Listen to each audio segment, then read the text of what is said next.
You act like mortals in all that you fear, and like immortals in all that you desire. So it is.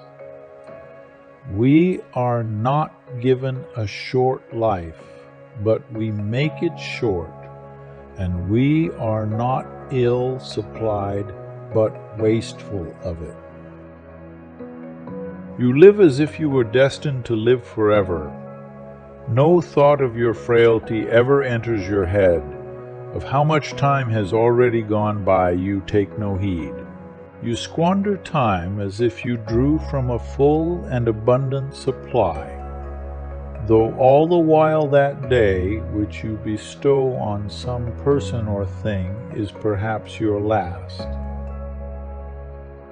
It is inevitable that life will be not just very short, but very miserable for those who acquire by great toil what they must keep by greater toil. They achieve what they want laboriously. They possess what they have achieved anxiously. And meanwhile they take no account of time that will never more return. New preoccupations take the place of the old. Hope excites more hope, and ambition more ambition.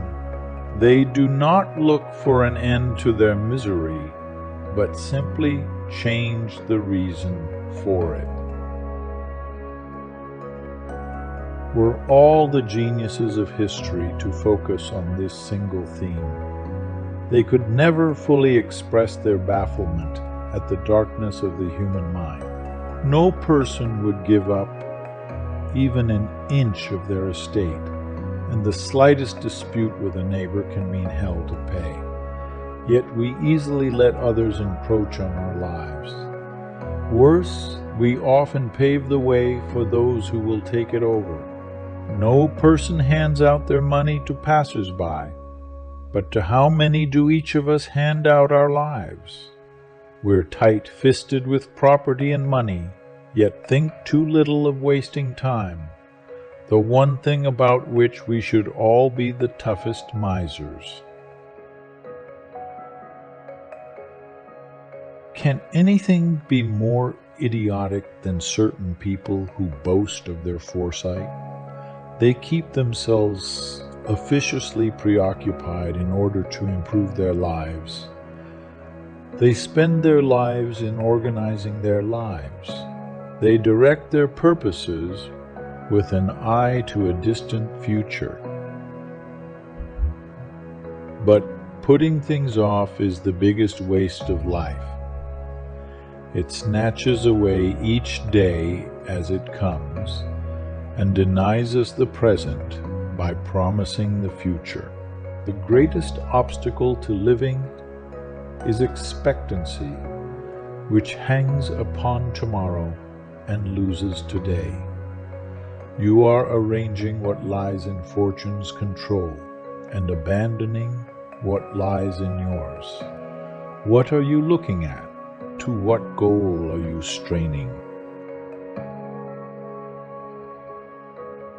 We must go for walks out of doors so that the mind can be strengthened and invigorated by a clear sky and plenty of fresh air.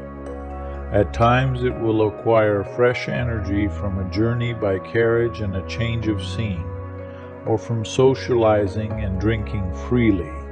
Occasionally, we should even come to the point of intoxication, sinking into drink, but not being totally flooded by it, for it does wash away cares, and stirs the mind to its depths, and heals sorrow just as it heals certain diseases. So you must match time's swiftness with your speed in using it, and you must drink quickly as though from a rapid stream that will not always flow. Believe me, it is the sign of a great man, and one who is above human error, not to allow his time to be frittered away. He has the longest possible life simply because whatever time was available, he devoted entirely to himself.